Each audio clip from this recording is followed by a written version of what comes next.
Sir के पास।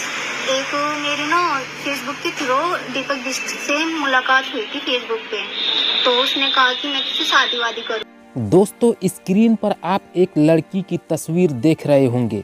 इस लड़की की कहानी सुनाऊंगा, सुनकर आपका दिमाग हिल जाएगा। जिस तरह आप लोग फेसबुक चलाते हैं, इसी तरह ये लड़की भी फेसबुक चला रही थी। और देखिए, जो लड़कियां फेसबुक चला रही हैं, जो बहनें फेसबुक चलाती हैं, वो गौर से इस वीडियो को देखकर सावधान हो जाइए, नहीं तो इस लड़की की तरह आपकी भी कुटाई पिसाई होकर चटनी बनने के बाद इस लड़की की तरह आप भी रोती फिरोगी, फिर बाद में सुनने वाला कोई नहीं रहेगा। तो दोस्तों, इस लड़की की कहानी कुछ इस तरह से है। ये लड़की सभी लोगों की तरह फेसबुक चला रही थी और आईएएस की तैयारी भी कर रही थी, यानी पढ़ रही थी, पढ़ी लिखी लड़की थी। फेसबुक चलाते चलाते एक लड़के से दोस्ती हो जाती है, बातें होने लगती है और वो दोस्ती प्यार में बदल जाता है। वो लड़का एक बार मिलने के लिए एक जगह बुलाता है, ये लड़की चली जाती है। फिर कुछ दिन बाद होटल का रूम बुक करता है वो लड़का और मिलने के लिए बुलाता है, ये लड़की चली जाती है। वो लड़का इसे कहता है कि शादी तो करनी ही है सभी को, हम दोनों को भी, तो क्यों ना हम दोनों आपस में शादी कर लेते हैं, बाद में करेंगे, पहले हम लोग यहाँ रहेंगे कुछ देर तक। उसके बाद वो लड़का लड़की को मनाते मनाते गलत काम कर लिया कि शादी तो करना ही है, क्या होगा। वो लड़की तैयार हो गई और काम भी कर लिया। शादी के लालच में जहाँ जहाँ वो लड़का बुला रहा था, वहाँ वहाँ ये लड़की जा रही थी, पार्क में, होटल में, जगह जगह जा रही थी।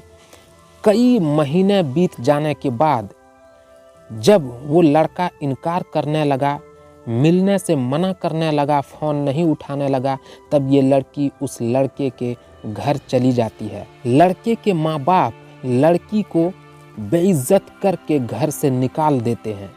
ये कहते हैं कि तुम चमार हो, हम तो ठाकुर हैं, ये रिश्ता होने वाला नहीं है। यानी लड़की को बेइज्जत करके लड़के के माँ बाप घर से निकाल देते हैं। उसके बाद ये लड़की थाने पहुंचती है।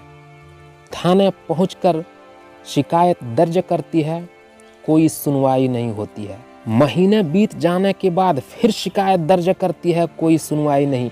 इसी तरह कई बार थाने के चक्कर काटती है, पुलिस ध्यान नहीं देती है, यानी कोई सुनवाई नहीं। जब वहाँ भी जब लड़का इनकार किया तब उसका घर गया, जब घर में भी बेइज्जती हुई तब थाने आई, थाने में भी कोई सुनवाई नहीं। तब कैमरे के सामने, मीडिया के सामने रो रही है, गिड़गिड़ा रही है, अपनी इज्जत को उछाल रही है, खुद मेरे साथ ऐसा हुआ वैसा हुआ।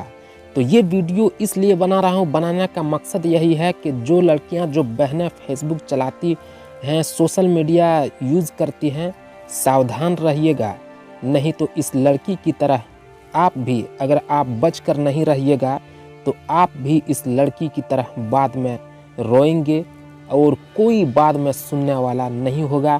लास्ट में मीडिया के सामने, यूट्यूबर के सामने, कैमरे के सामने आकर तुमको रोना पड़ेगा, गिड़गिड़ाना पड़ेगा, फिर भी सुनने वाला कोई नहीं होगा।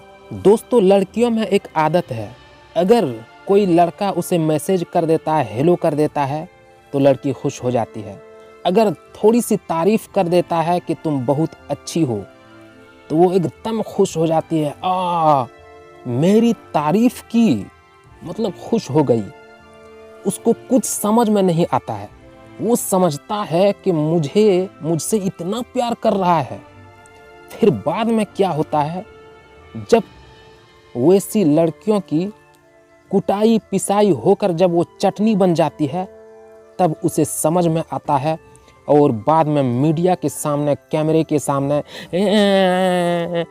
कागज़ लेकर, रिपोर्ट लेकर, थाने के चक्कर काटते काटते कागज़ दिखा कर मीडिया के सामने रोती हुई नज़र आती है। दोस्तों, यहाँ पर कुछ लड़कियाँ हो सकता है सवाल करेंगे, कमेंट करेंगे कि नहीं लड़के लोग गलत होते हैं, बदमाश होते हैं, वो फंसा कर हमें यूज़ करके लड़के लोग छोड़ देते हैं, लड़का गलत होता है। तो मैं बताना चाहता हूँ, शेर के मुंह में हाथ डाल लोगी और कहोगी कि शेर गलत है, चोर के हाथ में जेवर देकर कहोगी कि चोर गलत है, आग में कूद कर कहोगी कि आग गलत है, हमें जला दिया। दिमाग लगाओ, दिमाग दिया है ऊपर वाला ने, गोबर नहीं दिया है अंदर, भेजा है, दिमाग लगाओ।